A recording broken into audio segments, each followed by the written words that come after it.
So people love talking about pound for pound. Let's do some pound for pound talk because I do think this fight between, Jaron Ennis, Xander Zayas, Jaron Ennis, the fight of the summer, all right? A real defining fight in the sport of boxing in 2026.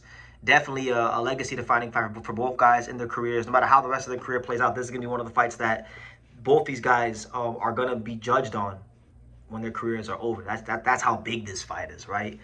And coming into the fight, you look at both guys what they've accomplished so far. So we'll start with Jaron Ennis. Jaron Ennis comes into this fight with 35 wins, 31 knockouts. He's been unified champion at 147 pounds. He was the Ring Magazine champion at 147 pounds.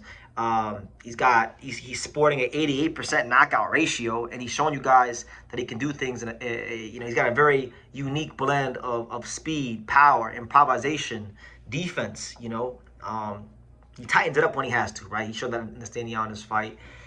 So he wins this fight. You're talking about Jaron Ennis now being a two-time unified champion.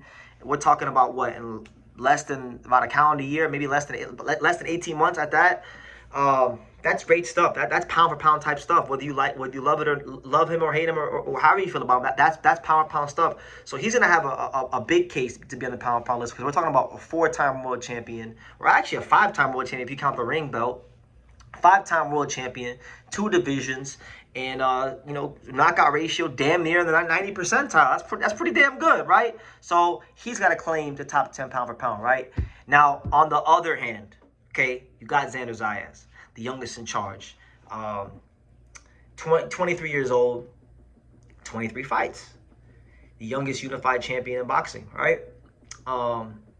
He's already a 2-time world champion, right? If he beats Jaron Ennis, it doesn't get him another belt, but it gets him that signature name that he's been looking for in his career.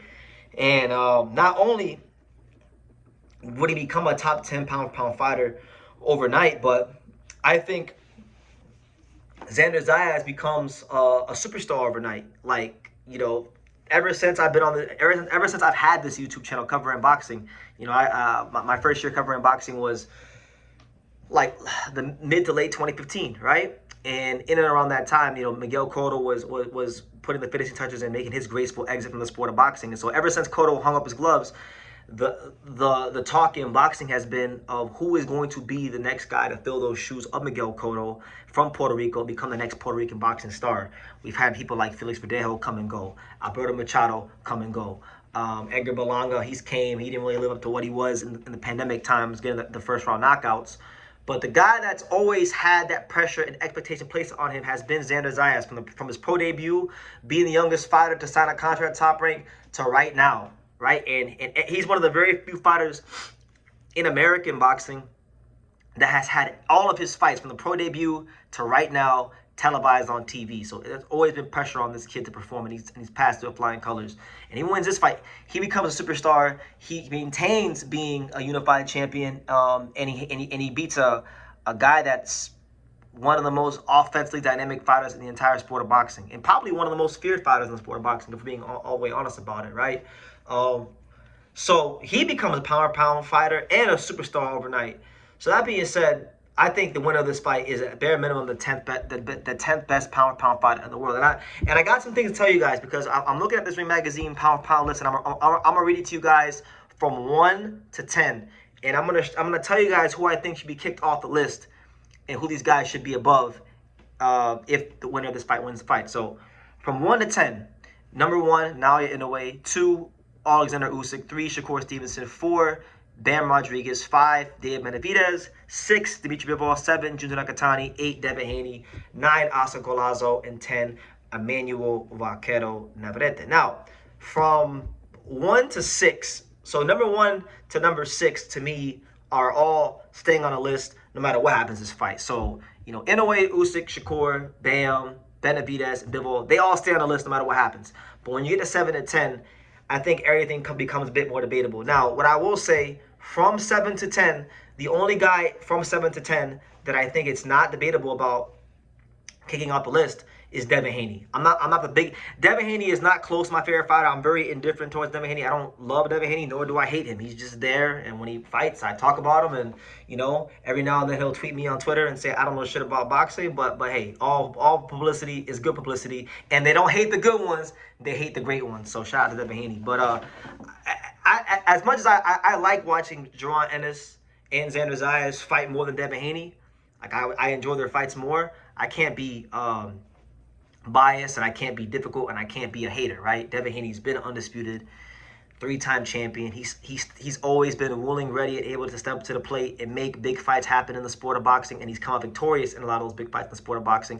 And on top of that, you can't put Boots above Devin Haney because Devin Haney fought the guy that Jaron Ennis refused to fight, and that's Brian Norman Jr., and he beat him. So that gets him extra brownie points. So he stays on the list no matter what. But when you talk about Junta Nakatani, Asa Koyazo, and even Emmanuel Vaquero Navarrete, I think the winner of this fight definitely could be above those guys, and I'm gonna tell you guys why. So we'll start with Junta Nakatani, and you guys see that the Japanese flag right there above my left shoulder, right? This is in fact the home for Japanese boxing in America. I'm the #1 source for Japanese boxing in America, right? I love Japanese boxing, but it doesn't mean I'm biased. It doesn't mean I dick ride Japanese fighters like a lot of people like to say.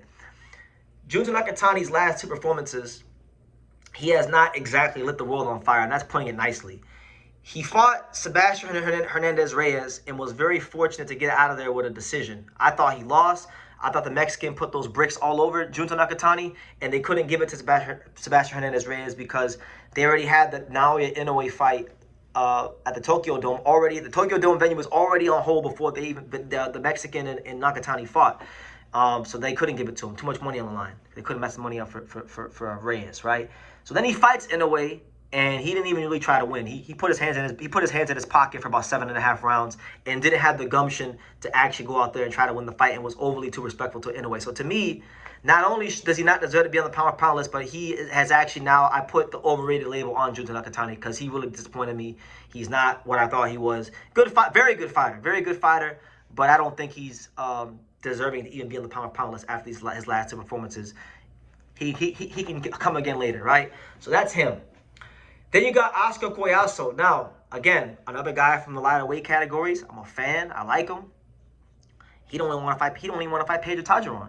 He don't want to fight Pedro Tajuron. Ducking Pedro Tajuron, avoiding Rene Santiago. He don't want to fight Rene Santiago. He's skipping the 108-pound division. He's trying to do an in-house fight with Ricardo Sandoval, who, by the way, I like Sandoval, but he's not a bigger name than Rene Santiago. And that's not a bigger fight than Rene Santiago or even some of the fights from Japan, if we're being honest with you.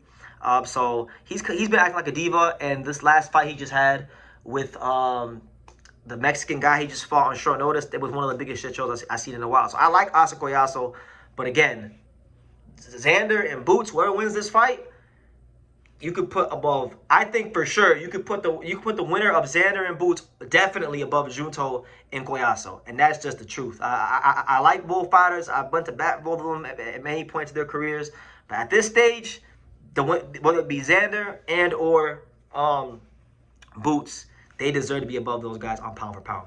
And now, Emmanuel Vaquero Navarrete, I feel like that's more of a debate because he's been 3-division champion. He's had some good wins. I still don't think he's had necessarily a great win. Like Sugar New Year's was a very good win, but he hasn't really beat, to me, a guy that you could say is definitely pound for pound. So I feel like he's just getting here because of his consistency, his activity across weight classes. But like even with him, like I think he needs to fight on Shockey Foster to really fully solidify himself on the pound for pound list. Even though I'm happy he got his recognition. So I would even say Devin Haney, even though it's more debatable than Collazo or Nakatani, I think the winner of Boots and Zayas should also supplant Emmanuel Vaquero Navarrete because he needs to fight with Shockey Foster to me to really solidify himself as on the pound for pound list. So the winner of this fight, in my opinion, should at the highest be number 7 pound for pound. At the lowest be 10. But I would definitely say Collazo, Nakatani, and Vaquero. Those are the 3 guys that the winner of this fight should definitely leapfrog in front of because these are 2 guys fighting in their primes.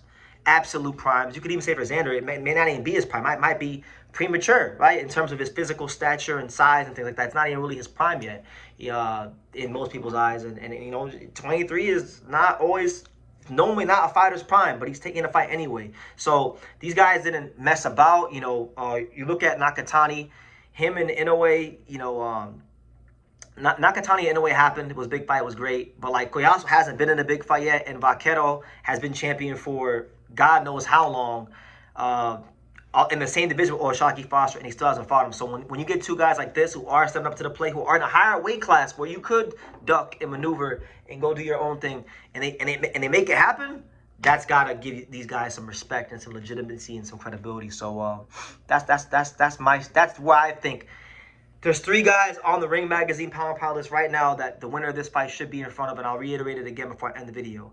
Junzo Nakatani, Oscar Collazo, and Vaquero Navarrete. And I know a lot of people won't like that. They'll say, BT, you're being a hater, this, that, and the third of certain guys, but I just tell y'all the truth. It's not that deep. I'm just telling y'all what it is. It's not my fault that Junzo Nakatani put his hands in his pocket for almost 8 rounds against Inoue and didn't try to win and showed him too much respect. It's not my fault that Sebastian Hernandez Reyes put his hands all over Junzo Nakatani and whooped him from Genesis to Revelations. You know, it's not my fault Oscar Collazo, you know, started making a little money and is now acting like a diva. It's not my fault he's ducking Pedro Tajaron. And it's not my fault that, you know, Vaquero Navarrete and Oshaki Foster have both been champion for multiple years now. And you don't really see Vaquero showing that urgency to fight Oshaki Foster. So with that being said, don't blame me. I'm just a messenger. And you all can be the messenger in the comments down below. And I'll definitely read your comments. But yeah, leave your comments down below. And I'll see you in the next video.